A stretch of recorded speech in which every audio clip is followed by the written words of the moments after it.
প্রশ্ন হলো কাউকে ইন্স্যুরেন্সের বেনিফিশিয়ারি করলে কি ব্যক্তির মৃত্যুর পর তিনি ওই ইন্স্যুরেন্সের টাকার মালিক হবেন? নাকি তা মিরাস নীতি অনুসারে বণ্টিত হবে? উত্তর হলো যে ইন্স্যুরেন্সের বেনিফিশিয়ারি সাধারণত করা হয় তাকে, যে ব্যক্তি ওই ব্যক্তির মৃত্যুর পর তার এই সম্পদের মালিক হবে। এটা এক প্রকার হেবা বা দানের অন্তর্ভুক্ত। যেহেতু আ উম মৃত্যুর পরের মালিকানা সাব্যস্ত হচ্ছে, অতএব এটাকে ওসিয়াত শরিয়ার পরিভাষায় ওসিয়ত বলা যেতে পারে। আর ওসিয়ত যেহেতু, অতএব ইন্স্যুরেন্সের বেনিফিশিয়ারি হিসাবে আপনি যার নাম রাখছেন তিনি যদি আপনার পরিবারের এমন কোনো সদস্য হন যিনি আপনার ওয়ারিস, অর্থাৎ আপনার মৃত্যুর পর তার জন্য আপনার পরিত্যক্ত সম্পদে কোনো একটা ভাগ থাকবে, তাহলে সেক্ষেত্রে এই ওসিয়তের কোনো মূল্য থাকবে না এবং সে ব্যক্তি কিছুই পাবে না। বরং মৃত্যুর পর ওয়ারিসদের সবার মধ্যে শরিয়ার নির্দেশনা মোতাবেক, কোরআনের নির্দেশনা মোতাবেক সবার নির্দিষ্ট হারে বন্টন হবে।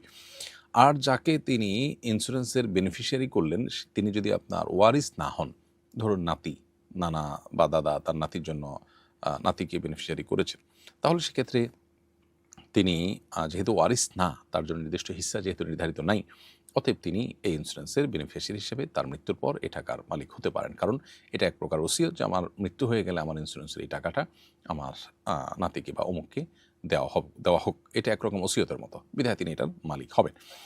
তাহলে ইন্স্যুরেন্সের বেনিফিশিয়ারি কে হচ্ছে সেটার উপর নির্ভর করছে যে তিনি মালিক হচ্ছেন কিনা। ওয়ারিস হলে তিনি মালিক হবেন না, ওয়ারিস না হলে তিনি মালিক হবেন। আবার অনেক সময় ইন্স্যুরেন্সের বেনিফিশিয়ারি যাকে করা হয় তাকে করা হয় শুধুমাত্র টাকা উত্তোলন করবার জন্য, মালিকানার জন্য না। এই বিষয়গুলো অনেক সময় অস্পষ্ট রাখা হয় আমাদের দেশে। এটা স্পষ্ট করা উচিত আসলে যে ইন্স্যুরেন্সের বেনিফিশিয়ারি যাকে করা হচ্ছে এখানে উদ্দেশ্যটা কী? উদ্দেশ্য যদি হয় যে তুমি শুধু টাকাটা উত্তোলন করবা, সেজন্য তোমার নাম দিলাম, তাহলে সেক্ষেত্রে উত্তোলন করে তার নির্দেশনা মোতাবেক অথবা অন্য যে ওয়ারিসরা আছে তাদের মধ্যে আনুপাতিক হারে শরিয়ার নির্দেশনা মোতাবেক বন্টন হয়ে যাবে। আর যদি উদ্দেশ্য হয় বেনিফিশিয়ারি করার মাধ্যমে তাকে মালিক বানায় দেওয়া, যে মারা গেলে তুমি মালিক। এটা অনেক সময় অ্যাপ্রোচ থেকে বোঝা যায়, নিজের স্ত্রীকে দিয়ে যায় যে স্ত্রী বিপদে পড়তে পারে। অনেক সময় কথা স্পষ্ট করে বলা হয়, অনেক সময় আকার ইঙ্গিতে বোঝানো হয়।